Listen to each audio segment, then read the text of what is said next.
Σκεφτήκατε ποτέ ότι μια δεξιότητα ή ένα χόμπι, ναι, αυτό που κάνετε για να περνάει η ώρα, θα μπορούσε να γίνει μια πραγματική πηγή εισοδήματος? Σήμερα θα δούμε ακριβώς αυτό και θα εστιάσουμε σε μια από τις πιο γνωστές πλατφόρμες για freelancers στον κόσμο, το Fiverr. Και για να το κάνουμε σωστά θα αντλήσουμε τις βασικές στρατηγικές από τον οδηγό του Άντρου Φλιν. Θα δούμε δηλαδή βήμα-βήμα πώς μπορεί να ξεκινήσει κανείς το δικό του επιτυχημένο ταξίδι στον κόσμο του freelancing. Εδώ λοιπόν είναι η ερώτηση του 1 εκατομμύριου. Πώς ακριβώς γίνεται αυτή η μετάβαση? Πώς παίρνει κανείς κάτι στο οποίο είναι καλός και το μετατρέπει σε χρήματα που μπαίνουν στον λογαριασμό του μέσω του ίντερνετ? Πάμε να βρούμε την απάντηση. Λοιπόν, ας ξεκινήσουμε από τα βασικά. Τι ακριβώς είναι αυτό το Fiverr και πώς λειτουργεί? Γιατί το αποκαλούν τη μεγαλύτερη αγορά υπηρεσιών στον κόσμο?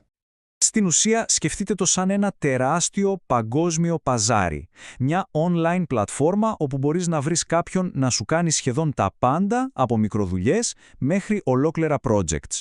Και φυσικά, από την άλλη πλευρά, μπορείς να είσαι εσύ αυτός που προσφέρει αυτές τις υπηρεσίες. Ο πιο βασικός όρος που πρέπει να ξέρουμε είναι το jig. Τι είναι το jig? Είναι πολύ απλά η ψηφιακή βιτρίνα μας. Είναι η αγγελία που λέει στον κόσμο «Γεια, εγώ κάνω αυτό το πράγμα και η τιμή μου είναι αυτή». Τα πράγματα εδώ είναι απλά. Στην πλατφόρμα υπάρχουν δύο βασικοί ρόλοι. Οι αγοραστές, δηλαδή οι πελάτες που ψάχνουν για υπηρεσίες, και οι πολιτές που είμαστε εμείς, οι freelancers που προσφέρουμε τις δεξιότητές μας. Και το κίνητρο είναι μεγάλο. Σύμφωνα με τον οδηγό, αν κάποιος ακολουθήσει τη σωστή στρατηγική, τα έσοδα μπορεί να ξεπεράσουν ακόμα και τα 5.000 ευρώ τον μήνα. Ναι, μιλάμε για ένα πολύ σοβαρό εισόδημα. Ωραία, τα είπαμε αυτά. Πάμε τώρα στο ζουμί της υπόθεσης. Στην πράξη, πώς στείνει κανείς το πρώτο του gig? Από πού ξεκινάμε? Η διαδικασία είναι στην πραγματικότητα αρκετά ξεκάθαρη και χωρίζεται σε 5 βασικά βήματα. Πρώτον, φτιάχνουμε λογαριασμό και συνδέουμε το PayPal. Δεύτερον, χτίζουμε ένα ειλικρινές δημόσιο προφίλ. Τρίτον, το μεγάλο βήμα, δημιουργούμε το πρώτο μας gig με πιασάρικο τίτλο, καλή εικόνα και περιγραφή. Τέταρτον, ορίζουμε μια ανταγωνιστική τιμή για αρχή. Και πέμπτον, το προωθούμε στα social media για να αρχίσει να το βλέπει ο κόσμος. Εντάξει, το gig είναι έτοιμο. Και τώρα τι? Τώρα αρχίζει το πραγματικό παιχνίδι. Το πώς θα βρούμε τους πρώτους πολύτιμους πελάτες. Γιατί η επιτυχία, ξέρετε, δεν έρχεται από μόνη της. Χρειάζεται ένα έξυπνο μείγμα marketing. Όπως βλέπουμε, δεν είναι μόνο ένα πράγμα. Είναι ένας συνδυασμός από την ενεργή προώθηση στα social media μέχρι το περίφημο SEO για να μας βρίσκουν στις αναζητήσεις. Αλλά τεράστιο ρόλο παίζει και η παρουσία σε blogs, forums, ακόμα και στο YouTube. Και εδώ ερχόμαστε σε κάτι απολύτως κρίσιμο. Οι κριτικές. Οι κριτικές είναι το νόμισμα του Fiverr.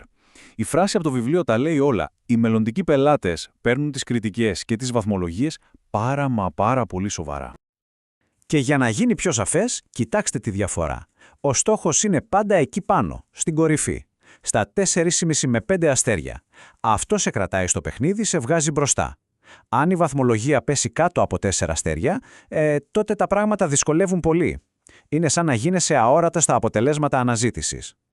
Το να πάρει κανείς την πρώτη δουλειά είναι μόνο η αρχή όμως. Η πραγματική επιτυχία είναι να χτίσει κάτι που αντέχει στον χρόνο. Πώς παίζεται λοιπόν αυτό, το μακροπρόθεσμο παιχνίδι?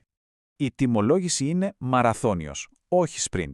Στην αρχή ξεκινάς με μια λογική ανταγωνιστική τιμή. Ο στόχος σου είναι να πάρεις τις πρώτες δουλειές, τις πρώτες καλές κριτικές. Καθώς χτίζεται η φήμη σου, σιγά σιγά αυξάνεις και την τιμή σου. Η αξία σου μεγαλώνει και αυτό πρέπει να φαίνεται. Και πώς κρατάμε τους πελάτες να γυρίζουν πίσω? Υπάρχουν έξυπνες στρατηγικές. Μπορούμε να προσφέρουμε εκπτώσεις για μεγάλες παραγγελίες. Ή ένα μικρό δωράκι, ένα έξτρα σε όσους μας ξαναπροτιμούν. Ακόμα και να συνεργαστούμε με άλλους πουλητές για να προωθήσει ο ένας τον άλλον. Όλα αυτά χτίζουν μια σταθερή πελατεία. Τώρα, αναπόφευκτα κάποια στιγμή θα έρθει και μια κακή κριτική. Συμβαίνει και στους καλύτερους. Τι κάνουμε τότε? Πανικός? Όχι. Το πρώτο βήμα είναι να μιλήσουμε με τον πελάτη. Να δούμε τι πήγε στραβά, αν μπορεί να διορθωθεί. Πολλές φορές, μια κακή κριτική μπορεί να αλλάξει αν ο πελάτης δει ότι υπάρχει ενδιαφέρον. Και για το τέλος, ας δούμε τα μυστικά των κορυφαίων πολιτών ή μάλλον τα λάθη που αυτοί έμαθαν να αποφεύγουν. Είναι οι κλασικές παγίδες που πρέπει οπωσδήποτε να προσέξει κανείς όταν ξεκινά. Λάθος νούμερο 1. Και το βλέπουμε συνέχεια. Τιμές στα ύψη από την πρώτη μέρα. Όσο καλός κι αν είναι κάποιος, αν δεν έχει κριτικές να τον στηρίζουν, μια υψηλή τιμή απλώς θα διώξει τους πιθανούς πελάτες. Ξεκινάμε ταπεινά και χτίζουμε. Επόμενο μεγάλο λάθος, η αντιγραφή. Το να πάρει κανείς την περιγραφή ή την εικόνα κάποιου άλλου επιτυχημένου gig μπορεί να φαίνεται έξυπνη κίνηση, αλλά είναι ο πιο σίγουρος δρόμος για την αποτυχία. Η πρωτοτυπία είναι αυτή που θα κάνει τη διαφορά. Και αυτό εδώ είναι πολύ επικίνδυνο, η προσπάθεια για πληρωμή εκτός της πλατφόρμας. Ναι, γλιτώνεις την προμήθεια, αλλά χάνεις κάθε προστασία. Ο κίνδυνος να δουλέψεις τζάμπα και να μην πληρωθείς ποτέ είναι τεράστιος. Μην το κάνετε. Και το τελευταίο λάθος, η παθητικότητα. Το να φτιάξεις το gig σου και απλά να περιμένεις να σε ανακαλύψουν, λυπάμαι που το λέω, αλλά αυτό δεν δουλεύει. Η επιτυχία απαιτεί ενεργή προώθηση. Πρέπει να βγει κανείς εκεί έξω και να διαδώσει τη δουλειά του. Λοιπόν, ας τα μαζέψουμε. Τι κρατάμε? Το Fiverr είναι μια φοβερή ευκαιρία και είναι δωρεάν για να ξεκινήσει κανείς. Τα θεμέλια είναι ένα δυνατό προφίλ και ένα καλοφτιαγμένο jig. Από εκεί και πέρα, η επιτυχία έρχεται με ενεργό marketing και φυσικά με εξαιρετικές κριτικές. Και το πιο σημαντικό, να αποφύγουμε αυτές τις βασικές παγίδες. Και έτσι φτάνουμε στο τέλος με μια απλή ερώτηση.